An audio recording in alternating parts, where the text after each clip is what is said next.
Om Prakash. He asks, what types of funds do you recommend for senior citizens to get income as well as growth? Want to take that?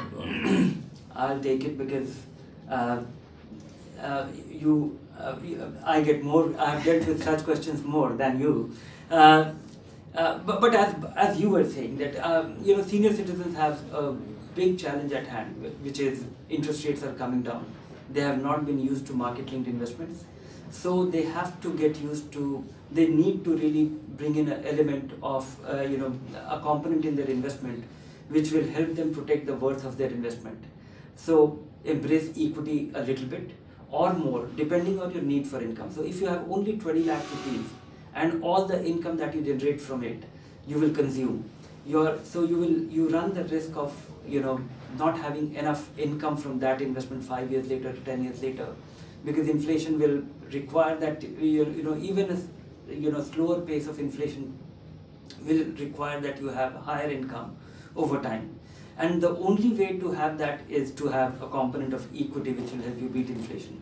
So depending on your scale requirement of income, bring in a component, and you can achieve this with simplicity, as what you are doing with what you are doing with your MIP, the growth options of MIP, and a systematic withdrawal plan from that. If your need for income is little less, maybe a higher allocation.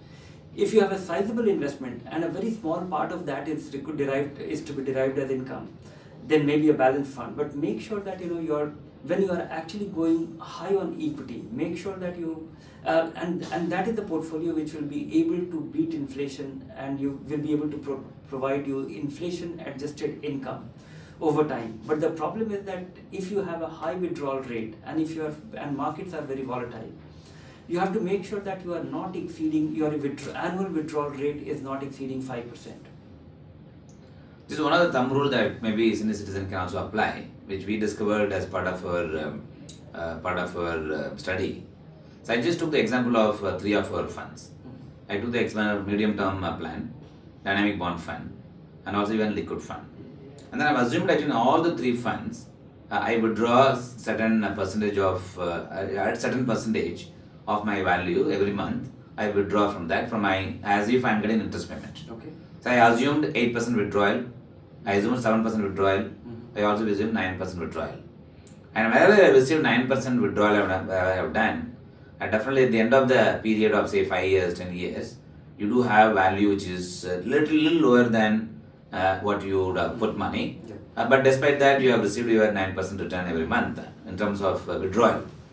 Then we came to a conclusion that withdrawal should be dynamic, keeping in mind the fixed deposit rate that you are getting. So today, if you go to the bank, banks give you say 7% fixed deposit, and that's what you will get wherever you go.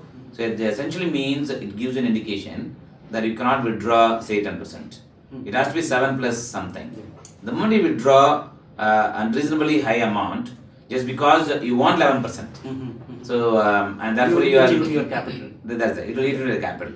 I think if we apply that principle from a senior citizen point of view, I think mutual fund can play a very big role in meeting their needs. Yeah, but optimizing return is their goal. So, without the equity component, it is very difficult for them to actually optimize their return. True. And it is very hard for them to assume the equity risk. True. Because they have not invested. So it can be done only in a calibrated way. Exactly.